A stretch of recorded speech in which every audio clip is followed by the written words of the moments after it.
Hi YouTube, it's Maddie here. It's been a while. So for one thing, I was going by Jordan when we last talked. So there's some gender crap that's changed. I'm just going by my old name now. And this year has not been a great year for me reading and writing wise. I did outline a new novel, and I've written about 5,000, 6,000 words so far. Not a lot. So, reading wise, I have read 15 books, and I think 8 of those were novels. And of those novels, I listened to like half of them audiobook. So, which isn't, there's nothing wrong with audiobooks, but that tells you how little I actually sat down and read, because I'm doing audiobooks when I'm doing other things. Whereas, like on Kindle or a physical book, I'm really devoting time to reading. So, what I'm doing this year for 2026 is I'm going to do, I forgot her name, Janini? The Story Ain't Over has done a reading challenge for 2026, and I'm gonna participate in that. I'm very excited. So basically, you should watch her video if you're interested, but one of the big components is reading often and mindfully. So you read 45 minutes a day and annotate as you go. And then another big part of it is reading diversely. So there's different prompts, like read a living Black author, read an LGBTQ character, main character rather, because I mean a lot of novels will have characters, but main character. Yeah. And the other big component on the diversity train is that you make at least as many books as you're reading white authors, BIPOC authors. And at first I was like, oh, that's scary. How am I going to find that many BIPOC authors? And I'm like, that's kind of the point though, Maddie. You gotta. Like, I obviously enjoy BIPOC authors, so why not make an effort to read more of them? That sounds cool. So yeah, I don't know what book I'll read first of the year. I guess it depends on what book I read last of this year. I'm working on a few books right now. I'm listening to Rainbow Rowell's Slow Dance. I would hold it up because it is a physical book, but it's over on my couch. Make the Season Bright by Ashley Herring Blake. I'm trying to finish that by Christmas because it is a cozy little Christmas romance. And I'm reading Save the Cat Writes a Novel to help me with my plotting. I've read it before, but I want a refresher in the beats. And then on my Kindle, I'm reading The Happy Writer by the Cinder author. I forgot her name. Melissa Meyer, maybe? Melissa? I don't remember. I haven't read Cinder yet, but I will because her advice is great. I'm reading that and The Priory of the Orange Tree. And The Priory of the Orange Tree is very good, but it's very long. And my ADHD is fighting me. It is fighting me. So we'll see how well I do reading The Priory of the Orange Tree. Those are the books I'm reading now. I hope to finish at least some of them before the new year. Especially because I think all the authors are white, and that would really skew my statistics. Anyway, so as you can see looking behind me, I need to clean my house. So that's another big thing on my 2026 goals. In addition to this Story Ain't Over's reading goal, I also want to write at least 5 hours a week.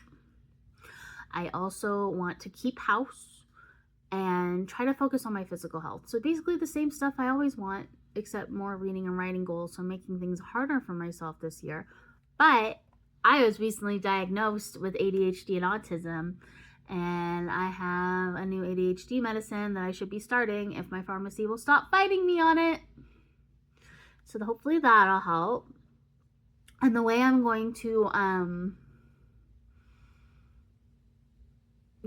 try to combat the executive dysfunction for all areas of my life is, I forgot the YouTuber's name, I'll post it here, but she has a like gamify your life challenge in a spreadsheet, and then you reward yourself with certain things, which isn't revolutionary, but I like her approach to it and how customizable it is, and I like a good spreadsheet. So that's what I'm going to do for that. So I'm wearing my pajamas. I'm kind of not having a good day today. So anyway, so you have like all aspects of life. You have goals, and then you have rewards based on all those aspects of life, as well as like rewards for your whole character leveling up, which can be from any of those areas. So like gaiety, if I do really well with reading and writing and other more mindful, more creative, free time, and then I can reward myself with a book or a video game, or at the end, if I reach max level on that, a Kobo color, Libra, whatever. I'm trying to move away from Bezos. And then my character level, if I reach level 10, and you can only reach a level every month, so meaning if I max out my character level at least 10 of the 12 months, I get a Switch 2. So a big part of this is also saving money, because how am I going to pay for these things if I'm spending money on fast food all the time? So, and a lot of the things I couldn't think of good goals, so good rewards, so I just gave myself an hour of doom scrolling, so I can still have some of that and not just cut it out completely, but I have to work for it. All right, so I'm going to take you to tour, and unfortunately I do not have a screen recorder. So we're going to take a tour of my spreadsheet that I'm using for the Story A Noverse challenge. We have the daily tracker where I track that I did 45 or more minutes and 2 or more annotations. The log of what I read, when I read it, and what category it satisfied.